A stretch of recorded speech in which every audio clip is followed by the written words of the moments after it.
morning, everybody. Good morning. Nice to meet you. Early on a Friday morning in Geneva. Yeah, great to be here. So I'll be presenting on a project we're starting called Reconnect. So this is the background. What is Reconnect? Background issues and solutions. So the whole concept behind Reconnect is people on the front lines of social issues and conflicts provide first-hand information. People receive this information as content, provide various forms of support. By connecting the two, we create personal and emotional connections between people throughout the world, leading further to consistent and continued social action. Due to defining sort of human connection is Reconnect, is what we're trying to do. And as you can see, there are obviously many conflicts that we can see firsthand when we're here in Geneva, around the world, happening daily. Obviously, the number of refugees have increased fourfold in the last 4 years. And what to do about that? So the background issue, one of the ideas that came to me initially was back in 2021 when I was running a media corporation with a friend's company, and we were focusing on people in Myanmar on the ground. And they would actually give us first-hand information on the ground. They'd have like GoPros, cameras, go into and go against the military, and that information would come up. We didn't do interviews, we changed their voices, block out their faces, and do it. But all this information over a month or two would get disabled because everything in Myanmar would be going through Facebook, and Facebook was being seen by the government, and that was getting shut down. They'd actually be getting hunted down. And so after about 3 months, everything is gone. And that was extremely sad because what we were doing, creating awareness in Japan, was slowly dissolving over time with the information disappearing. And the second part, so I want to do something about that. Second part is a need for direct action. Obviously, when immediate crisis happens, you need immediate action. So that's why we have all the INGOs. But at the same time, direct connection creates direct connections between people, not just funding and healing. And so that's one thing we wanted to create. And there are obviously, NGOs like, say, Give Directly, who you can give money directly, as close as you can directly to people in need, but we have to make it sort of a different form of that. And the importance of connection is one that we always talk about. It is the empathy, the compassion section of how do you feel close to people who are in need to actually give them what they need. And one of the biggest data supporting this is Japan, who usually donates about 6th to 7th most when some sort of crisis happens. During the Turkish and Syrian earthquakes, they actually donated second most in the entire world. This is data from UNHCR. And the reason behind that is because Japanese people can relate directly to earthquakes, because in 2011, that's what happened to them. And so when you have something that's relatable, you can see that on small hands, like small hand experience situations, like if your child has a rare form of cancer, and then when that happens, you learn about that cancer, you start your own support group, you start your own NPO trying to find solutions for that, and that's where you create connections.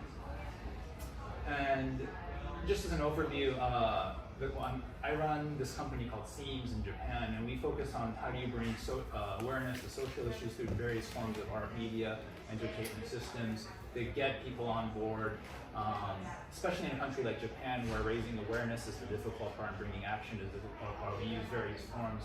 I'm in the middle of the Climate Club, which actually was in Expo in the beginning. And yeah, we do a lot of various projects. The one on the left is actually with UNHCR in Japan, where this is climate refugees. In 2050 in Japan, if 3 typhoons come, we made a gigantic artwork, which is a mural of that. So the model itself is like this. People provide first-hand information on the site, so that can be video, photos, map data, and that goes into a pool. And the pool is checked by either other Filipino refugees too, or pro bono people in other countries to see if the information is fact correct, which is a very important factor coming in, especially in this day and age of, as everybody can see in Palestine, Israeli conflict right now, a lot of disinformation. That comes up to the Reconnect platform, which people can now finally see actual information where it is, what's going on in real time, and support that through the power of blockchain. And next is providing first-hand information. So what kind of information is provided first-hand is, as I just said, so mapping, data, videos, This gets put into a pool, a little bit more in detail about what's going on. So this can be, say, like if it's Sudan, his name is Abdul, he puts up information every day, gets classified in that order.